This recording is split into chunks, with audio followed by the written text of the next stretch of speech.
Нема договор за тоа дали Македонија ќе добие датум за преговори. Министрите за европски прашања на земјите членки на Унијата попладнево во Луксембург одржаа пресконференција на која велат дека не е постигнато едногласно решение, но разговорите беа корисни да се разјаснат позициите на земјите членки. Ова е заклучокот од таму. Туск се претпоставува дека ќе го стави прашањето за датум на Европскиот совет, па се очекува во четврток или во петок со ова прашање да се договорат во Брисел. Меѓутоа, еве што всушност беше денеска изјавено на пресконференцијата веднаш по состанокот на министрите во Луксембург. Our presidency has worked very hard to reach a positive decision on both North Macedonia and Albania. We share the commitment to the EU perspective of the Western Balkans. Like some of my colleagues said, it's not our backyard, it is our neighborhood, and we have commitments.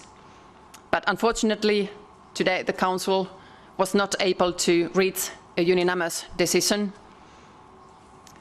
I regret that. However, the discussion was useful to clarify the positions of the Member States. And according to my understanding, the President of the European Council, Mr. Tusk, intends now to put this issue in the debate in the upcoming European Council. Still confident that the leaders will rectify the decision or non-decision of today, and that's why I don't want to speculate. But of course, part of this reflection process till Thursday should be to understand which kind of painful reforms the countries have taken, and also with a lot of, let's say, political credit of those who have managed to do this. And of course, if now there would be a negative decision, at least for the moment, one cannot exclude that this has triggers a kind of internal dynamics. But I can only urge everybody to stay committed, to stay focused, and not to give up. Ова беа изјавите, господине Маричич, со оглед на тоа што сте вие советник за овие прашања европски во владата и сте прв практично функционер што го гледаме по оваа пресконференција. Како ги коментирате овие изјави дека нема договор за тоа дали Македонија ќе добие датум за преговори од една страна, нема едногласна одлука, меѓутоа на маса ќе биде прашањето пред шефовите на држави, пред Европскиот совет?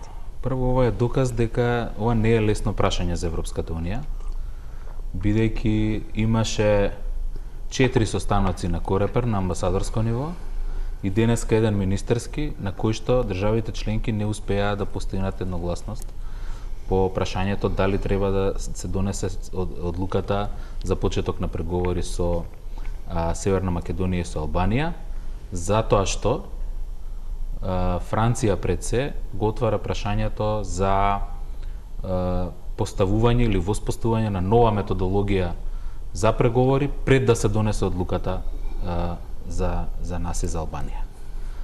Тоа е дебата која што се води долго. Јас пред да дојдам тука ги читав заклучоците од 2005 година, кога ни бил доделен кандидатскиот статус, и можам да кажам дека речиси се поклопуваат прашањата, односно формулациите што Франција тогаш ги кажува, дека треба да се разгледа нов пристап за преговарање, дека треба најпрво да се одлучи за буџетот тогаш, па потоа за овие прашања, сега е тоа Брекзит и буџетот и така натаму.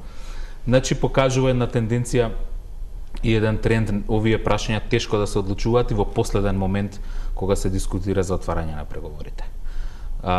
Она што е за нас важно, истото што го спомна и представничката на финското председателство, е дека државите членки јасно ги изнесоа своите ставови. Огромен број, огромно мнозинство на државите членки немаа дилема дека треба да се започнат преговорите со двете, а речиси сите немаа дилема дека треба да се започне со Република Северна Македонија. Значи, едно прашање е на новата методологија, друго прашање е дали додат двете држави заедно или одвоено. Имаше во текот на денот и обид на финското председателство за раздвојување, не помина со консензус и се договорија дека дискусијата ќе продолжи на Европскиот совет. Она што е суштински важно, тука ќе завршам во овој дел, е констатацијата дека председателот на Европскиот совет Туск прифаќа како лично што го раководи состанокот на Европскиот совет да го стави ова како точка на дневен ред на расправање на лидерите кај што треба да зазема суштински ставови. Тоа е ново, бидејќи вообичаено ако има договор претходно не се става како точка, туку само се поддржува, се ендорсира и се оди понатаму, или постоеше и можност да се одложи прашањето за наредниот ГАК, за наредниот совет на министри, а тоа е крајот на ноември. Тие не одлучија да не одложат за крајот на ноември, туку прашањето да го кренат на највисоко ниво и лидерите да дискутираат за нас во четврток. Добро, имате очигледно уште надеж, меѓутоа како опозиција денеска вашиот став беше дека доколку Македонија не добие чист датум за преговори, се друго е всушност фијаско на владата. Очигледно владата се уште се надева на позитивен исход. Какви се вашите коментари по овие изјави на пресконференцијата и одлагањето на прашањето? Па видете, во однос на прашањето за евроинтегративниот процес во кој што треба да чекори Република Македонија, од секогаш сме биле на иста линија, дека стоиме со поддршка и сме на иста линија дека Македонија заслужува и треба да добие датум за преговори. Меѓутоа, од друга страна пак Македонија се соочува со еден мощен комплексен процес на внатрешно политички план и јас од тука не сум многу оптимист, затоа што гледаме она што го потенцираат европските лидери е незавршената домашна задача. Тоа значи дека за да добиете оптимизам треба да си ја завршите домашната задача, посебно во делот на клучните поглавја, оние кои што главно се апострофираат, поглавјето 23, поглавјето 24, кои што се носечки во делот на реформи, борба против корупцијата, криминалот, човековите права, но сведоци сме дека Република Македонија поминува низ еден многу турбулентен период на внатрешно политички афери кои што ја тресат земјата и кои што од друга страна пак испраќаат едни повеќе би рекла обесхрабрувачки сигнали дека Македонија ќе го добие заслуженото место. Тоа значи дека четврток или петок според вас ќе остане ова прашање да виси понатаму и нема да има позитивен и конкретен исход, иако е навистина тешко да се прогнозира. Да, видите, неблагодарно е да се прогнозира. Она што искрено го посакуваме е да го добиеме тој датум за преговори за кој што добиваме позитивни препораки од 2009 година. И тоа мора да го признаеме, дека би било добро за државата и за граѓаните за да отпочне ваквиот процес, но факт е потоа дека не чека еден многу макотрпен процес на силни реформи, она што ВМРО-ДПМН го бара веднаш после одржувањето на овој состанок, каков и да биде исходот, брзи, итни, предвремени избори на кои што и власта и опозицијата ќе излезат и граѓаните ќе имаат можност да си го кажат својот збор за тоа дали државата движи во вистинскиот правец. Госпоѓа Ристовска, ние ги слушнавме некако ставовите и на власта и на опозицијата. Вие доаѓате некако како од експертско ниво.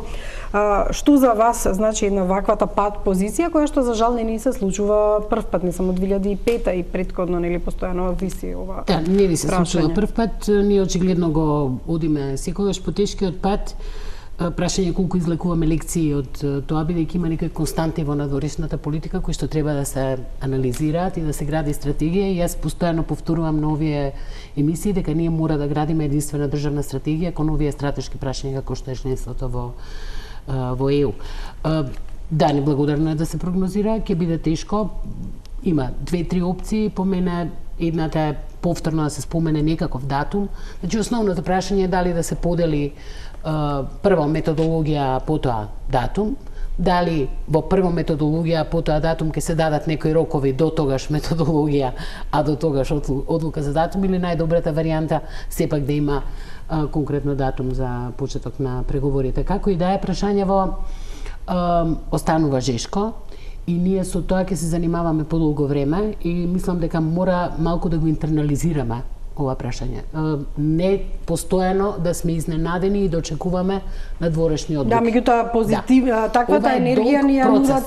Секоја влада нуди оптимизам, а кога ќе дојдат состаноците, токму затоа треба да престанат обвинувањата и да се изградат минимум, да кажеме, 5 точки за кои што ќе се согласуваат и за кои што ќе се лобираат, а се останато може да си префрлат на домашен терен. Мислам, Сега спомнувам минимум 5 точки. Што е навистина тешко. Историјата досега покажа дека е тешко. Да се направи тоа, особено што условите на вистина задираат во клучни политички прашања кои што се основни прашања на политичка борба. И разбирливо е дека таму ќе се делат партиите.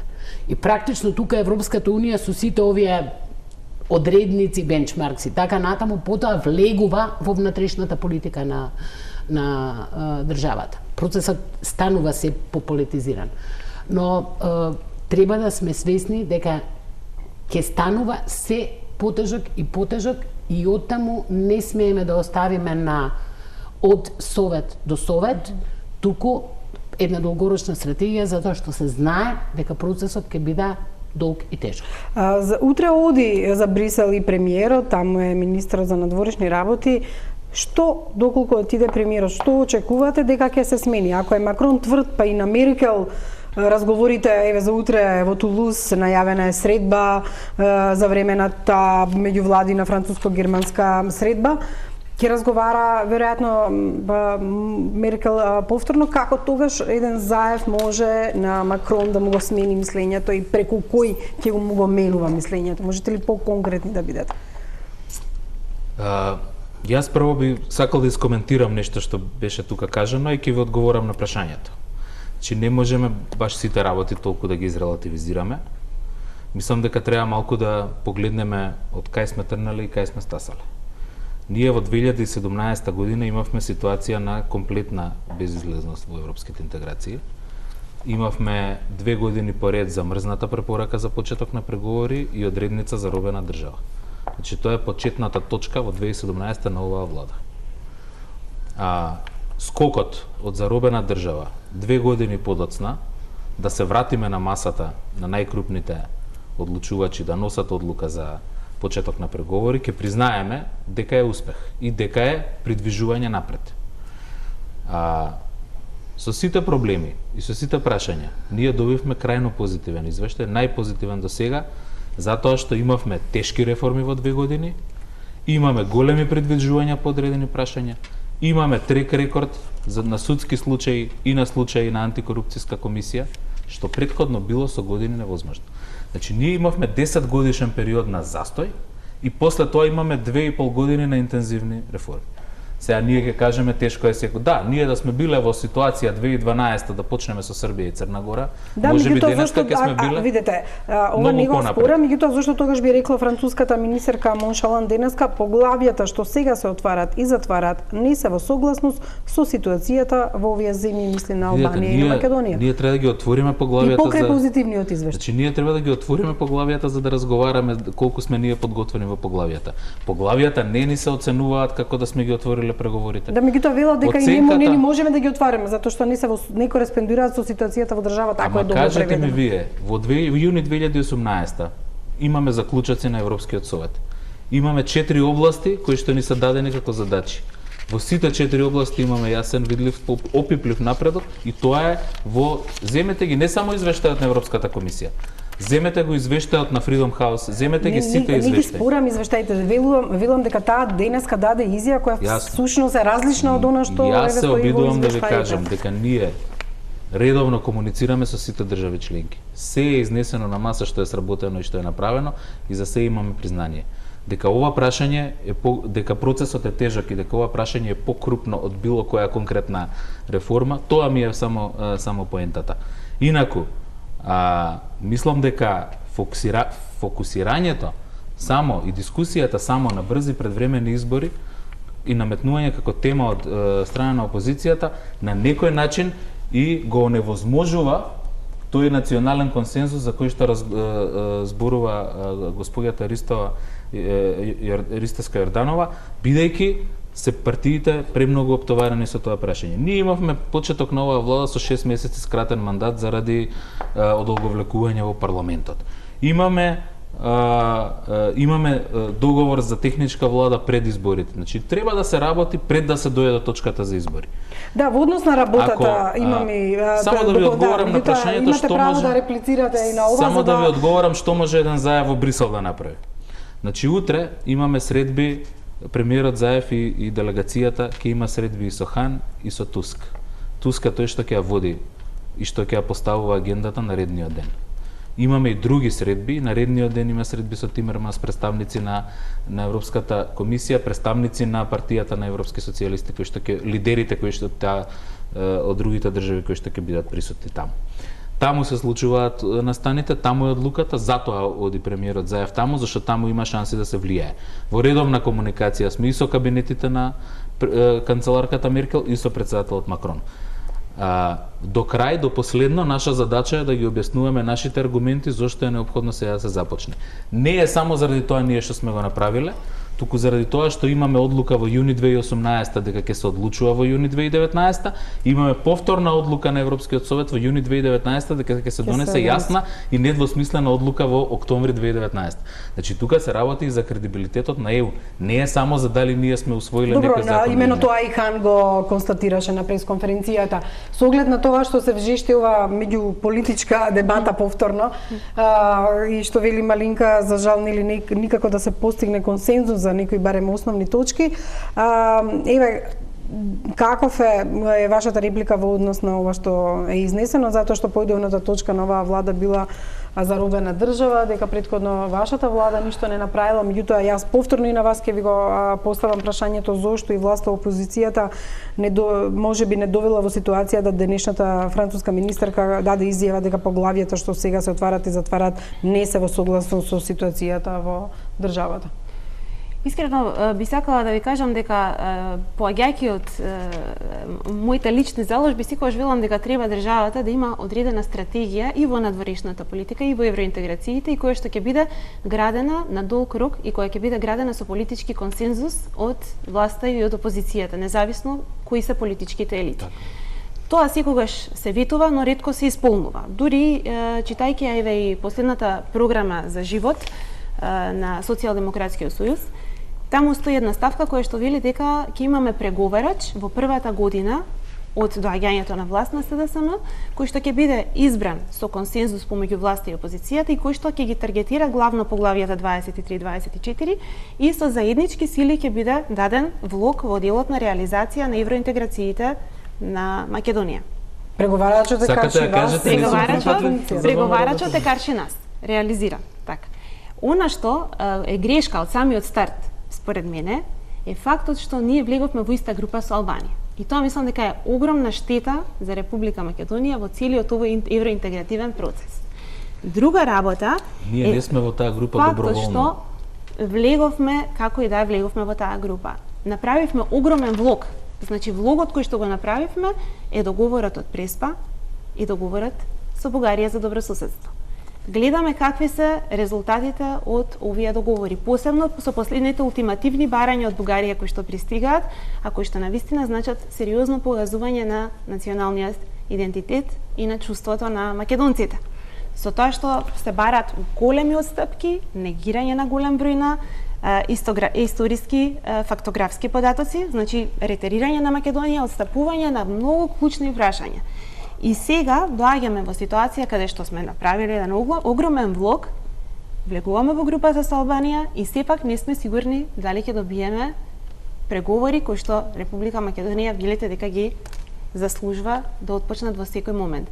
Затоа треба јакнење на капацитетите и затоа јас она што спомнав пред времените избори, мислам дека се и тоа како неопходни во ситуацијата за да се раскрсти со сите овие скандали, афери коруптивни кои што следат актуелната власт, да дојде елита нова која што ќе може да понуди нов и свеж ветер во едрата на евроинтегративниот процес. Јас извинете, морам да одговорам, кратко ќе биде. Значи се согласувам дека треба да има заедничка стратегија, тука нема дилеми. Добро се согласувате, ама не ја правите очигледно. Ја верувајте, ако некој прави напори за градење, мислам дека има напори, но треба да постои волја од двете страни. Би сакал само да искоментирам кратко неколку работи.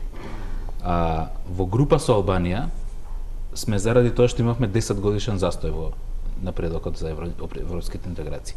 Инаку знаете дека ние сме подпишале стабилизација и асоциација со Хрватска и сме добиле кандидатски статус заедно со Хрватска. Наредната година, после тоа дојде новата елита на ВМРО ДПМН во 2006 година и до 2016 година бевме во застој. Со сите проблеми по патот и објективни и субјективни. Значи не биле сите субјективни, знаеме како се одвивале работите. Затоа сме денеска во група со Албанија, инаку би биле во некоја друга група. Исто така прашањата со Преспа и Бугарија. Тоа се многу тешки прашања и ние се обидовме од самиот почеток и за договорот со Бугарија и за договорот со Грција да изградиме консензус. Имаше бројни лидерски средби на таа тема. За жал не успеавме, затоа што немаше подготвеност од опозицијата волја дека треба да се решат овие проблеми. Имаше голема, знаеме и бојкотот на референдумот, знаеме сето тоа веќе го знаеме и затоа беше тешко да се изгради консензус. А договорот од Грција е 30 годишен проблем без чиешто решавање ние воопшто немаше. Добро, пак се дека по решавањето на прашањето бевме оптимисти дека навистина ќе заслужиме ние без тој договор немаше да се најдеме воопшто на масата да не дискутираме. И затоа беше оптимизмот. А договорот со Бугарија за жал настана проблемот со Бугарија в билатерален се издигна некаде 2011-2012 и нас не дојде на масата како влада ние да го решиме. допрва, ако имаме и датум на преговори, ќе имаме проблеми со соседите. Ние ќе имаме проблеми со политика на конкуренција, ќе имаме проблеми со многу. Меѓутоа, битно е да ги почнеме вие не сте политичари, сте реална според мене. Со оглед на тоа што и двајцата политичари ги прашувам за нешто што сега го констатира Франција, го нема во извештајот, тоа што велам многу негативно некако ми прозвучи изјавата на француската министерка. Јас ги гледам изјавите вака, Франција има само изјави на министерката, Германија има документ на парламентот кој што може фино да се прочита и анализира.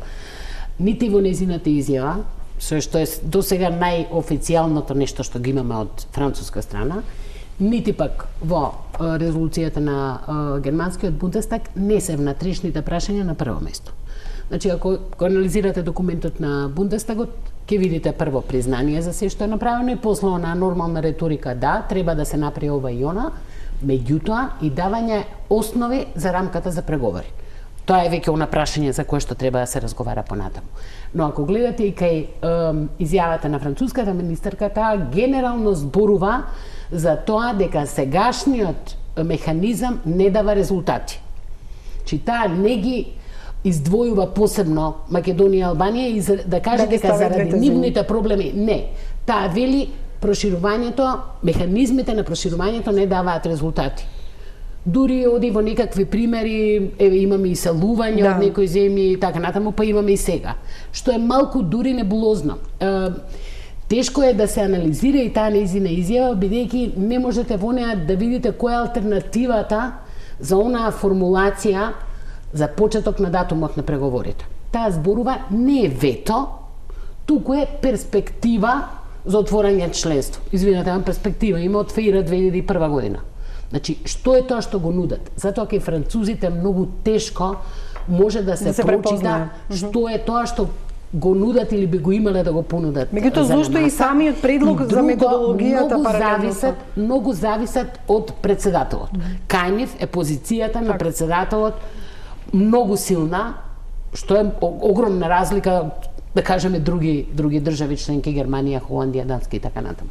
Кажете. Зошто тогаш не може да помине ниту финскиот предлог? Затоа што кај Франција толку упорна дека овие досегашните отварање на поглави и методологија не донела резултати, дека е потребна нова, тие не се согласуваат ниту до паралелно една, вие неколку сценарија спомнија. Едно беше да се одвива паралелно.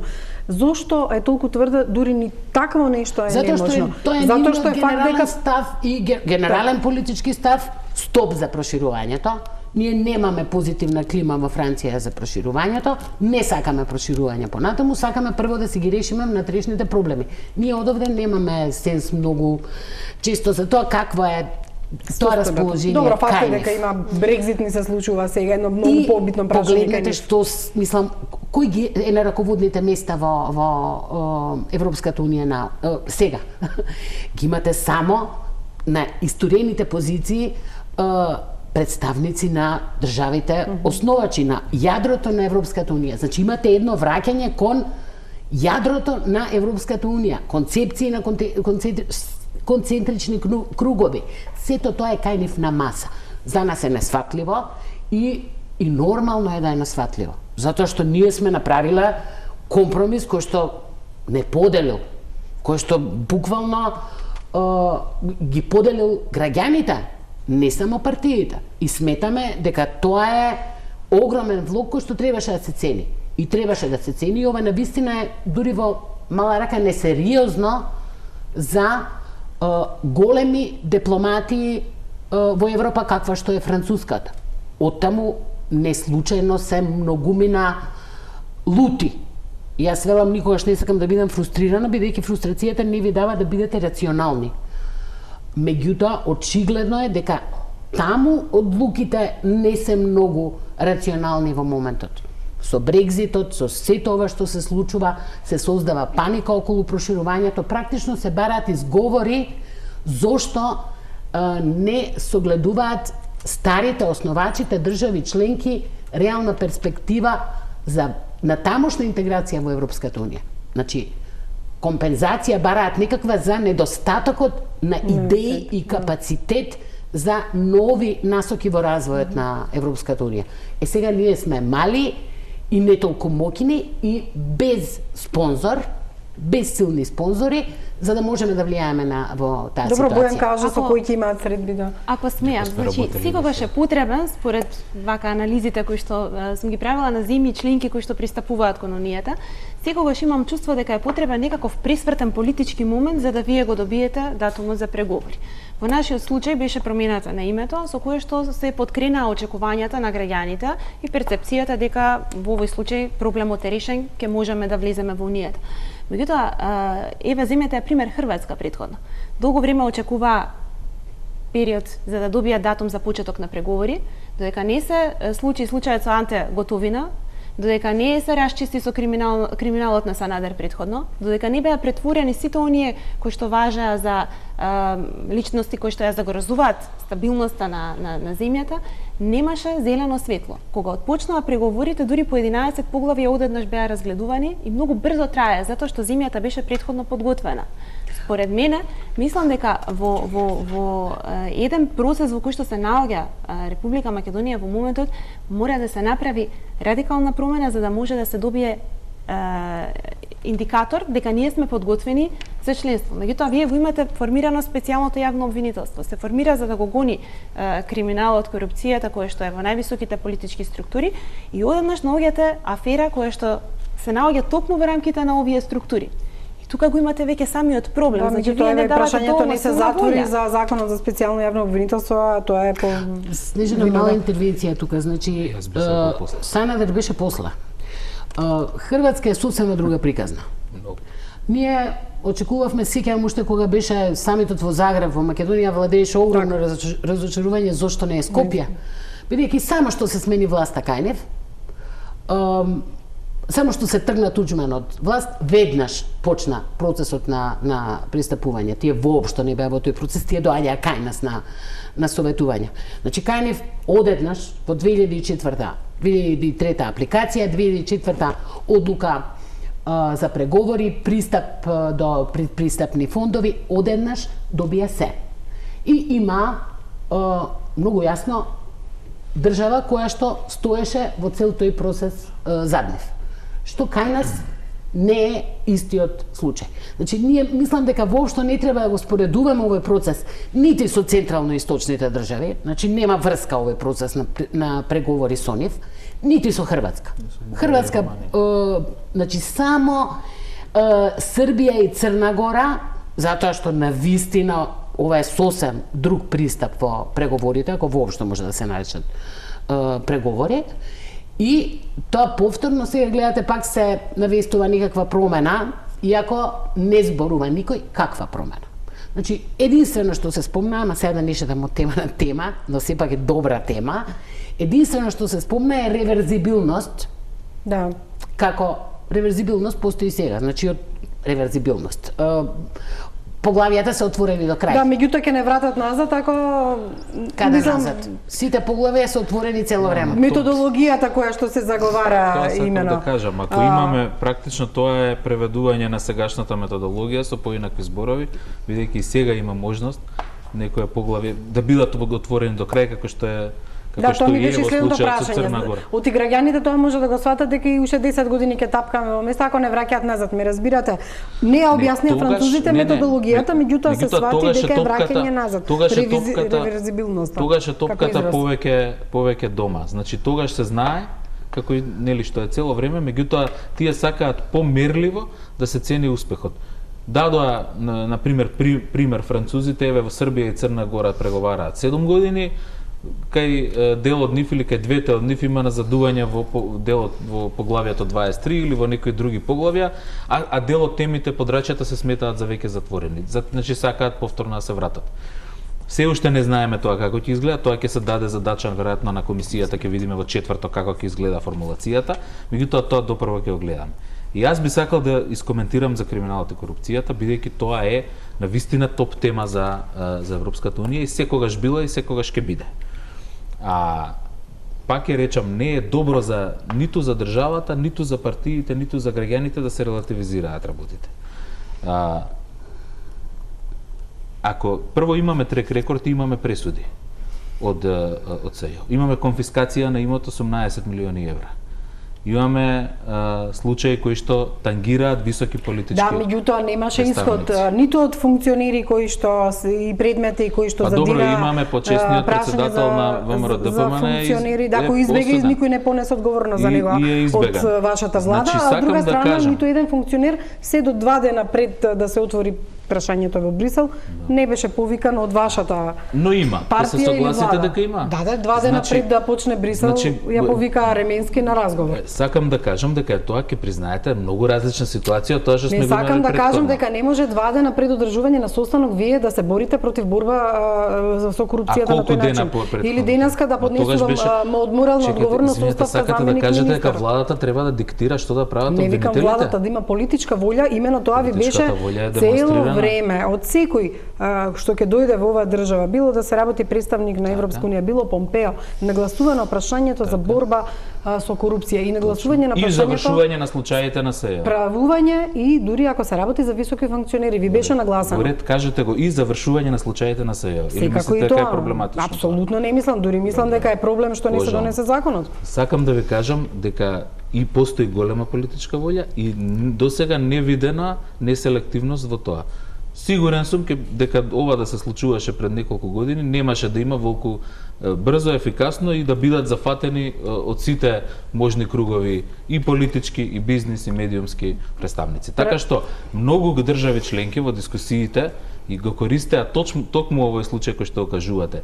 И делот од пресудите за СЈО за како доказ дека во Македонија постои трек рекорд, во Северна Македонија постои трек рекорд за борба против корупција и криминалот. Секако дека треба повеќе и дека може повеќе и секако дека ќе има можности за повеќе. Меѓутоа дека ситуацијата е иста и не променета. Тоа не само сакам да кажам дека на пример аферата Рекет се отвори во јуни, а дури сега во јули, а дури сега почнуваме се заврши истрагата, меѓутоа она што беше опфатено со ваши функционери дури сега ги гледаме резултатите. Тоа е работа на обвинителството, меѓутоа повторно ќе кажам, она изјава што ја даде Заев во однос на прашањето за неговиот подпредседател или функционер Ременски можел да го даде и претходно во смисла на тоа дали има или нема одговорност. Тука се гледа политичката волја и од тука се нагласувањата на сите европски политичари. Има една голема разлика во однос на справувањето со корупцијата. Ниту владата, ниту премиерот Заев, ниту СДСМ како партија не може да пресудува и да дава насоки што да прави обвинителството и кој е виновен, кој не е виновен. За жал, ние гледавме една пракса, сега ја прекина и добро е што ја прекина. Секој ден имаше соопштение од ВМРО ДПМН кој треба да биде викнат на распит, кој треба да биде во притвор, кој треба да биде пуштен од притвор. Мислам дека тоа не е добра за државата, да партиите да даваат насоки што да прави обвинителството. Тоа треба да го надминеме. И затоа не е работа на партиите, ниту на премиерот да пресудува кој е виновен, а кој не е виновен. Јас не би сакала да бегаме од темата, меѓутоа е едно од најголемите прашања се борбата против корупција и мислам дека треба да дискутираме. Само една куса интервенција ако може. Значи, кога доаѓате на власт, ги подкревате очекувањата на граѓаните кои што ви го дале легитимитетот затоа што сте ја добиле нивната поддршка. нивните очекувања, посебно кога доаѓа до смена на власта, одат до плафон. Очекуваат дека вие ќе бидете поразлични од нешто што претходно се случувало. Ако е така, еве да речеме ВМРО ДПМН платило за своите грешки и затоа е во моментот во опозиција. Меѓутоа новата гарнитура, новата елита која што доаѓате, млади луѓе како вас, се очекува дека барем тие нема да бидат од старт инволвирани во афери како што се рекет 1, рекет 2, гледаме земање на мито од страна на министер. Јас знам дека заменик министер, знам дека тоа е многу тешко да се искорени. Значи корупцијата е многу сериозен проблем, не се соочува само Македонија со тоа. Меѓутоа вие сте свесни дека сме влезени во еден процес што велите во кој што давате максимални заложби за евроинтеграција, од друга страна се откриваат сериозни афери на криминал и корупција. Секоја држава има корупција, битно е како институциите реагираат на неа. И јас ви тврдам дека постои максимална политичка волја за расчистување институционално на сите сегашни, минати и идни потенцијални и политичките влијанија во судството, кои што и понатаму продолжуваат. Значи комуникацијата на највисоките структури со адвокати на обвинети, значи сето тоа се сериозни процеси кои што се случуваат меѓу редови, а кои што даваат индикации дека власта се уште за жал е во контакт и со највисоките судски институции во државата, обвинителството и така натаму. Така што ако веќе сакате да направите нова лекција, тогаш новата лекција треба да почне од личниот пример. А веќе 3 години сте на власт и во овој период гледаме само нови и нови афери на дневна основа кои што не ја засврстуваат волјата кај оние кои што ги следат, ги мониторираат овие процеси, дека навистина нешто позитивно се случува во делот на борба против криминал и корупција. Мислам дека има доволно аргументи за криминал и корупција, дека има борба, барем во овој. Добро, да не зборувам дека сме во економски пад. Значи економијата дека не е во економски пад. Партите што уште на почеток економскиот пад од 2016 е неповторлив. Очигледно дека тие не од 2016 е неповторлив во ваше време. Добро, со оглед на тоа што очигледно не можат да постигнат консензус за едно или камоли за 5 битни прашања вака ако продолжат дискусиите меѓу власта и опозицијата. Меѓутоа во однос на прашањето за борба против корупција и судството се виде дека тие не успеа да го договорат ни законот за СЈО, што сега го искористи Холандија како една од работите дека што побрзо треба да се донесе овој закон во оваа реторика што денеска ја слушавме од министрите. Океј, ако веќе преоѓаме на таа тема, шетаме друга тема, мислам дека не ја дработивме другата. Мислам дека тука има две работи. Во отсуство на политички договор, кој што беше многу јасно дека многу тешко да се постигне, бидејќи ВМРО требаше да ги заштити едноставно некои своји представници, и тука тоа беше совршено јасно, скоро невозможен политички договор. Во таа ситуација се најде институционален одговор за преземање на предметите од страна на редовното обвинителство. И мислам дека тоа најде на добар одговор и од македонската независна сфера, меѓутоа најде на добар одговор од и добра оценка од страна на Европската Унија. Ако ги анализирате изјавите и на комесарот, ако ги анализирате и другите оценки, повторно сега зборувам за документот на германскиот Бундестаг, ќе видите дека тука имате релативно добри оценки во однос на институционалниот одговор. Значи се најде институционално решение за проблемот правно, за да може да се затворат предметите. Јас морам да кажам дека во целава оваа ситуација изминативе 2 години, всушност условеноста на Европската Унија во голема мера ја факторизираше опозицијата, бидејќи тие инсистираа владата за голем број на прашања да се консултира и да ги донесе во голема мера со консултација и консензус на опозицијата, што не беше, тие самите ќе си кажат подобро, што не е воопшто лесно и што нема да биде лесно и понатаму. И затоа велам дека во иднина и дискусиите на оваа тема треба да ги водиме малку поструктурирано. Не од аспект вие направивте вака, оние направи, туку многу конкретно за конкретни прашања со аргументи на експерти. Затоа не ми се шетате на тема. Не би сакала да се шетам со темата, например, може да го решат прашањето за евентуален ветинг во судството, да отворат прашања кои што ќе се отворат во само да ми отворите прашањето на ветингот. Значи тука го најдовте човекот со прашањето на ветингот. Затоа мислам имам многу цврст став, дека сум против ветинг. Меѓутоа факт е дека ќе ни се случат и многу, дури најоптимистичното решение да добиеме датум за преговори. Дали... Знаете што? Проблемот е што во цела оваа ситуација ние сме многу оптоварени и мора да примаме многу вонредни решенија. Од специјалното обвинителство, зашто и сами сме се криви, тогава ВМРО мора да си ја преземе одговорноста за она што се случуваше изминатите, ако не 10, тогаш сигурно последните. По 2008, по Букуреш од 2010. И тој преседан е со консензус усвоен. На голема штета. Меѓутоа тоа е многу широко. Да не се сведеме на прашањето на СЕО.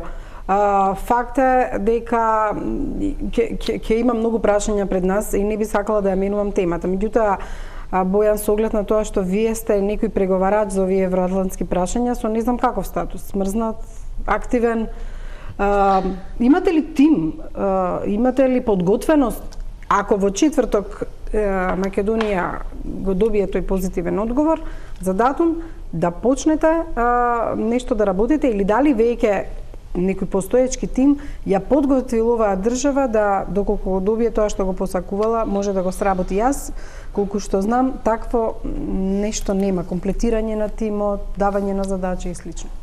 Штета што не сте добро информирани.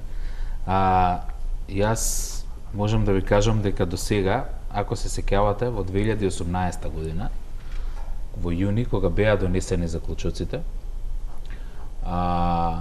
ни се направи една отстапка за Северна Македонија и за Албанија, а тоа е дека започна техничкиот скрининг, оној објаснувачки скрининг, кој што го нарекува технички објаснувачки состаноци, меѓутоа суштината беше таа. И веќе се поминати 31 состанок, значи 31 поглавје се поминати во технички објаснувачки скрининг во Брисел. За секоја од тие поглавја присуствувала одредена делегација од различни министерства. Значи постојат луѓе кои што работат на тоа. Постојат и одлуки кои што ги донеса владата и тимот се комплетира во моментов по поглавја, се формализираат одлуките за одредени поглавја. Секако дека сме во фаза на дополнителни консултации за комплетирање на главниот техничкиот преговарачки тим. Јас барувам за техничкиот преговарачки тим, инаку дека од министерствата има тимови кои што преговараат, нормално е тоа и не е прв пат сега. Таму веќе има листа на луѓе кои што се работат и се состануваат. Таа ќе се формализира многу скоро. Значи не е дека не сум информирана. И таа ќе се формализира многу скоро, меѓутоа дека нема тим кој што работи, тоа не е точно. Нема технички тим, чиј лидер сте вие? Да, значи велам, постои тим кој што веќе работи и кој што ќе биде многу скоро формализирана седница на влада. Сакам да ви кажам дека ние очекуваме најпрво да видиме која ќе биде оваа недела одлуката и во која насока и со која динамика ќе се движат работите, за да можеме така и да ги формализираме и поставиме работите.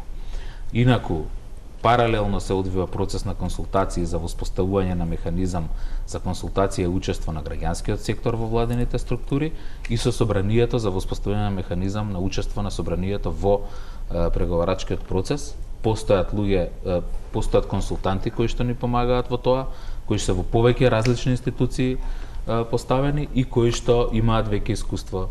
Госпоѓа Ристевска, во однос на овие прашања, колку имате со оглед на тоа што ги следите, колку имате чувство дека ние сме подготвени, не зборам само со тимови, организирани како држава, да постои еден таков технички тим кој ќе биде подготвен? Знаете зошто прашувам? Поглавјата ќе се отвараат во ред, меѓутоа веројатно и претходно треба да се сработи нешто повеќе кога ќе дојде поглавјето на дневен ред. Кога ги читам одлуките за тимот, групите, ајде за групите веќе се од 2000-та негде само се дополнуваат, доградуваат и така натаму, веќе напамет ги знам. Па секретаријат, па канцеларија, па уште еден секретаријат, би рекла дека сме преорганизирани. На хартија. Да. Тоа јас го велам. Да. Ние имаме секретаријат со над 100 вработени за европски прашања, кој што традиционално имаше, делега, имаше функцијата на координатор во процесот на ниво на владата, значи координација на политики за европска интеграција. Сега имаме главен преговарач ке премиерот и тоа е веќе друг модел. И сега, колку што гледам со сите овие одлуки, се прават одредени политички компромиси меѓу кој ќе носи таа централна координирачка функција во владата. И сега ние имаме некаков надпревар меѓу секретаријатот за европски прашања и канцеларијата на премиерот. Ке видиме како сето тоа ќе изгледа, ама дека е прекомплицирано, дека во сите држави имало промени, се шифтало од ваму таму. Кај нас можеби моделот беше најдолго обстаа. Без поголеми промени. Се друго прашање дали обстаа и капацитетот, бидејќи тој беше флуктуирачки со години. Горе-долу, горе-долу. Голем е бројот, ма кој е реално капацитетот на координација е сосема друго прашање. И јас искрено се сомневам дека тоа ќе може така да обстои долго време, бидејќи има тука многу конкурентни точки и многу барања за координација. Токму координацијата е клучната функција која што оваа координирачка структура треба да ја прави, особено имајќи ги предвид што новиот начин на преговорите, односно тоа не се преговори, туку е еден долг процес на интеграција за кој што само има политичка одлука дека ќе има членство во ЕУ, на страна на ЕУ. Затоа мислам дека кога тогаш ќе треба тоа сето да се симплифицира и да најде некаква своја логика, да се знае точно каде е центарот и кој кому одговара. Вака имате, например, ситуација, раководителот на работна група по поглавија му одговара на Министерството кој е надлежно, на министерот кој е задолжен за тоа поглавје, на главниот преговарач и на техничкиот преговарач, така ли беше? На тројца одговара. И министерот за вице-премиерот за интеграција. Политичкиот, не главен политички преговарач. Значи тоа ќе мора да се симплифицира. Она што мене во моментов најмногу ми фали е не самите структури, туку како процесот ќе се одвива. Која ќе биде, кој што ќе прави, како ќе циркулираат документите, која ќе биде контролата на квалитетот, која ќе биде така натаму, која ќе биде улогата на собранието, па оттаму потенцијалот за консензус и за согласност и така натаму. Во секој случај критично е како ќе се координираат 23 и 24, зашто тука треба координација меѓу двете поглавја и како ќе се димензионира оваа работа, бидејќи таа го дава тонот. Секој 6 месеци извештај и така натаму, има голем ризик тоа да заземе се, а се ова друго да се стави настрана, што не е од наш интерес. Но дај Боже да почнеме, па после да се тепаме и да се караме овде сите ние заедно за тоа како понатаму да сме подготвени и да знаеме кој што делегира. Јас се плашам дека со сите овие осцилации, со сите овие различни пораки и со нашите тенденции постојано да се зголемуваат портфолијата во владата, дека ние ги комплицираме структурите, а дека на капацитетите не се работи доволно.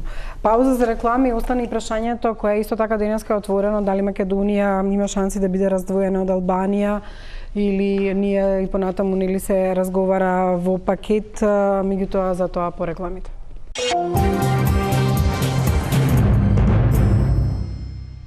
Продолжуваме со топ тема. Уште една денешна вест беше каква ќе биде реакцијата на министрите во однос на прашањето дали треба да се одвојат Албанија и Македонија во овој процес, па имавме за и против лобисти за Албанија, меѓутоа она што Дојче Веле го пренесе, например, германската позиција е да не се жртва Албанија за да напредува Северна Македонија. Тоа е брифинг од функционер на германската влада и дека и двете земји ги исполниле условите кои им ги дала Европската комисија и со реформите заслужиле да започнат преговори.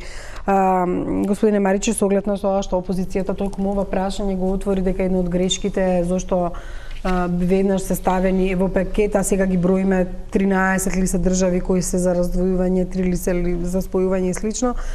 Сепак не можеше ли ваквото лобирање како што сега го има за да се одвои Македонија од Албанија да се направи порано и да се превенира евентуално тоа што сега го посакуваме во една ваква ситуација? Наша константна позиција секогаш и секаде била дека ние немаме ништо против и добро е да одат двете држави напред, но само ако може. Така што две е подобро од една, но една е подобро од нула.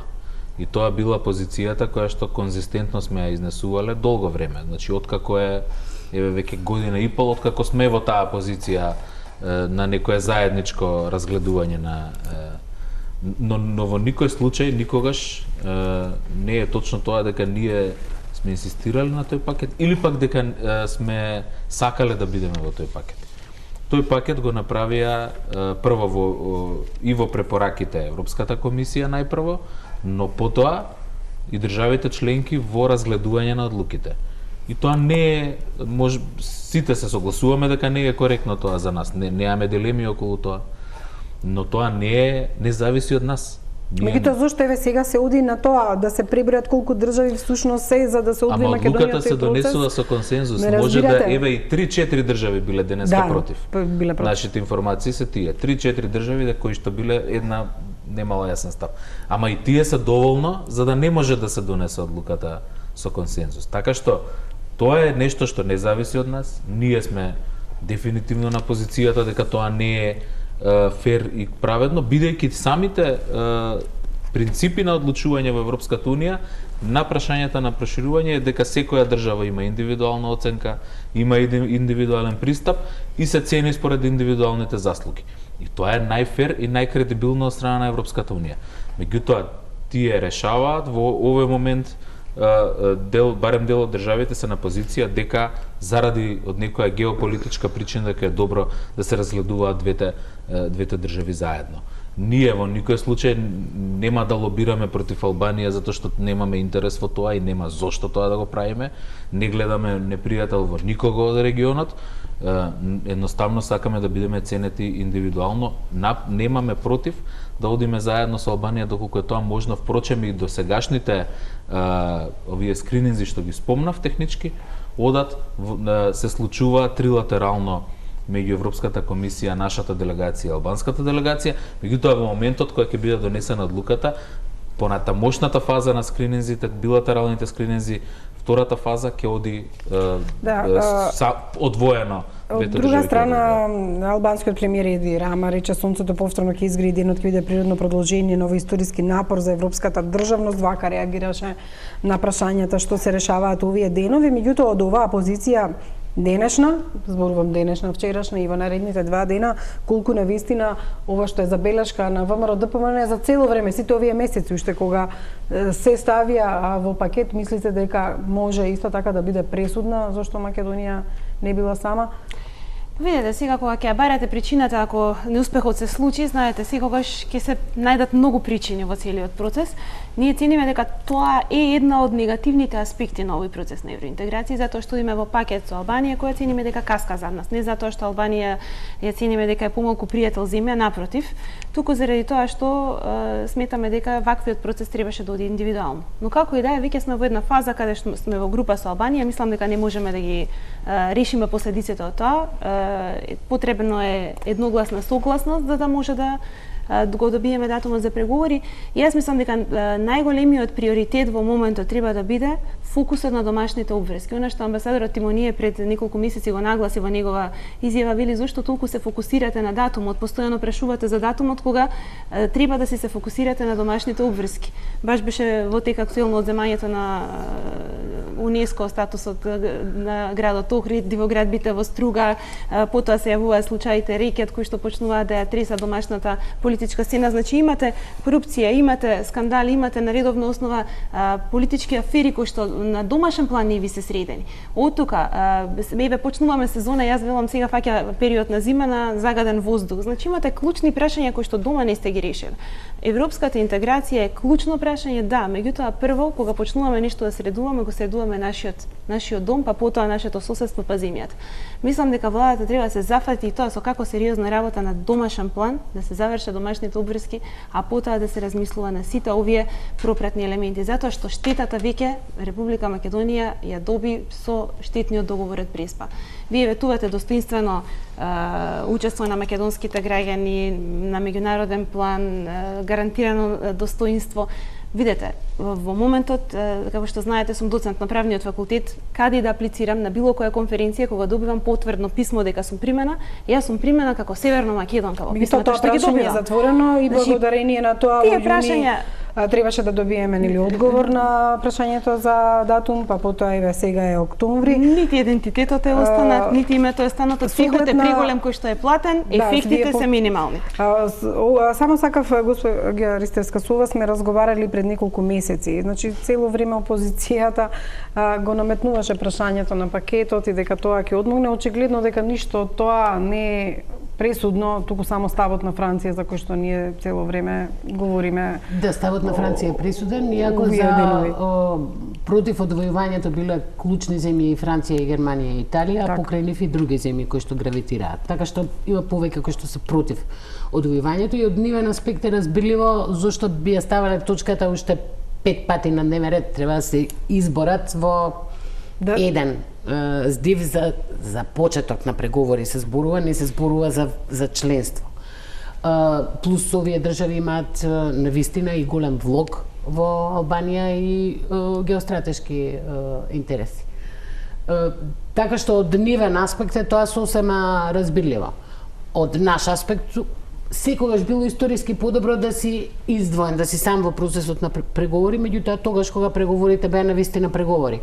Ова е сега еден редовен процес кој што, како што реков, има редовен процес на интеграција кој што има. Ова прашање беше малце и чудно зошто воопшто се постави прашањето ќе се развиваат или ќе остане сама, затоа што сепак свесни сме ние шансите ни се. Затоа што кај Македонија има развојување меѓу двете земји. Кај Македонија имаше многу помалку забелешки од Европска комисија, имаше многу помалку забелешки од државите членки во однос на исполнувањето на реформите, односно нејзината и клучниот аспект Преспа. Значи, за Преспа мораше да има соодветна награда и тоа веќе на вистина го чувствуваат како одговорност некои одговорни политичари во Европа. Тоа го објаснува и оној резигниран, да кажеме, настап невообичаен дури за вообичаено доста рационалниот Хан.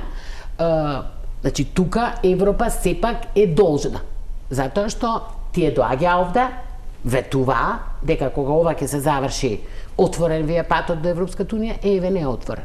Дури Макрон изрази поддршка, рече светла иднина ќе имате ако гласате на референдум. Значи, а референдумот знаеме како заврши против прашањето за Макрон ја даде таа изјава, ама потоа се друго што направи Франција не беше во светло на таа изјава и она што се случува сега е, затоа јас ги цитирав и овие изјави на французите се.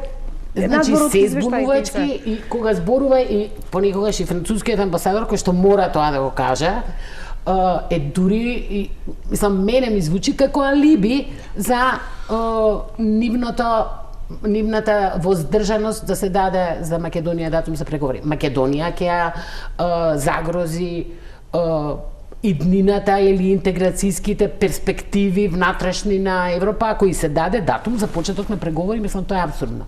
Тоа е нереално.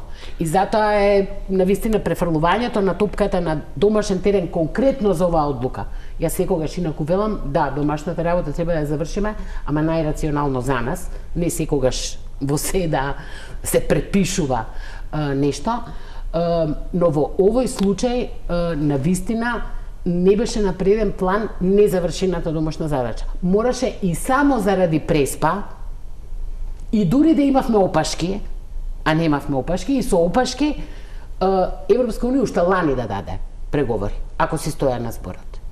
Но ова покажува дека реал политиката не смее да не изненади. Никогаш не смее да не изненади. И уште една забелешка, кога викаме приоритети ни се сега домашните задачи. Значи, кога една влада е на власт, таа ги има сите портфолија. Има и Министерство за надворешни, има и за животна средина, има и нема сите министри да работат сега за надворешни работи. Треба да работи со полн капацитет за се. Може приоритет да биде кој што беше Преспа и така натаму, ма чекајте, па што ќе работат другиве министри? Па тие си имаат некаква одговорност, а фала Богу ги имаме доволно во Но граѓаните Македонија. покрај датумот ги интересира и квалитетот на живот. Да, И тоа е нивниот добро, приоритет. мислам дека е Секако, тука тоа е. уста насока. Може ли јас да кажам ке заврши емисијата, нешто ќе ми даде имате шанса? време да кажете на крај. Како преговарач кој што се надевам дека ќе успее во наредните 2 дена да има Да испреговара Да. Видете, значи ние домашните задачи си ги завршивме за почеток на преговори. И за тоа нема дилема. И јас се согласувам дека секојаш приоритет треба да се домашните задачи, бидејќи европската агенда се турка и се решава дома. И ако имате успех дома, ќе имате и силни аргументи надвор. Ние направивме на вистина многу, договорот од Преспа, да не забораваме, ни донесе и членство во НАТО, не само ова тука, и тоа не можеме ни да го подцениме, ни да го занемариме. Достоинството ни е максимално сочувано. Утре премиерот Заев ќе се обрати на македонски јазик во Европската комисија и ќе има превод на македонски јазик. И мислам дека добро е таа приказна која затвориме, ќе биде здраво и за ВМРО ДПМН и ќе биде здраво и за целата држава. Најважно е за нас сега да имаме еден консензус дека остануваат приоритет европските интеграции, допрва ни следи координација во собранието, допрва ни следи координација на политичките партии. И јас, верувате, и тимот на премиерот Заев многу сме вложиле во градење на диалог со опозицијата, но на вистина треба да има волја од сите страни и ова треба да биде приоритет. Не селективно да се бориме против сите проблеми, но исто така и заедно да ги градиме политичките консензуси, зашто само така може да биде успех на државата. Впрочем, 20 закони, повеќе од 20 закони беа двотретински донесени заедно со опозицијата и тоа е некој знак. И немаше да биде ни финското претседателство толку ангажирано да се бори, доколку не си ја завршевме домашната задача. Тоа е факт и овој пат јас морам да кажам среќен пат. Немам обичај вака да се произнесувам, особено за владини функционери, ама со оглед на состојбата во изминативи денови и она што се очекува во наредните 2 дена, навистина тоа е потребно. Ви благодарам на сите што бевте дел од оваа топ тема и што имавме еден осврт на тоа, иако е многу тешко да се прогнозира и овој пат што вистина ќе се случува. Благодарам за вниманието, останете со програмите на Телма.